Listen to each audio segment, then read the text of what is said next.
ಪ್ರತಿಭಟನೆ ಬಳಿಕ ವಿಧಾನಸೌಧಕ್ಕೆ ಮುತ್ತಿಗೆಯನ್ನ ಜೆಡಿಎಸ್ ಹಾಕೋಕೆ ಈಗ ನಿರ್ಧಾರವನ್ನ ಮಾಡಿದೆ. ಸಿಎಂ ರಾಜೀನಾಮೆಗೆ ಜೆಡಿಎಸ್ ವಿಧಾನಸೌಧ ಚಲೋ ಮಾಡ್ತಾ ಇದ್ದಾರೆ. ಮಧ್ಯಾಹ್ನ 12 ಗಂಟೆಗೆ ಫ್ರೀಡಂ ಪಾರ್ಕ್ನಲ್ಲಿ ಜೆಡಿಎಸ್ ಪ್ರತಿಭಟನೆಯನ್ನ ಮಾಡಲಿದೆ. ಹಾಲಿ ಮತ್ತು ಮಾಜಿ ಶಾಸಕರು ಸಂಸದರು ಈ ಪ್ರತಿಭಟನೆಯಲ್ಲಿ ಭಾಗಿಯಾಗಲಿದ್ದಾರೆ.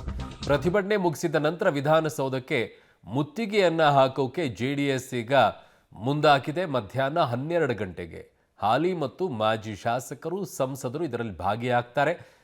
ಫ್ರೀಡಂ ಪಾರ್ಕ್ನಲ್ಲಿ 12 ಗಂಟೆಗೆ ಪ್ರತಿಭಟನೆಯನ್ನ ಮಾಡ್ತಾರೆ.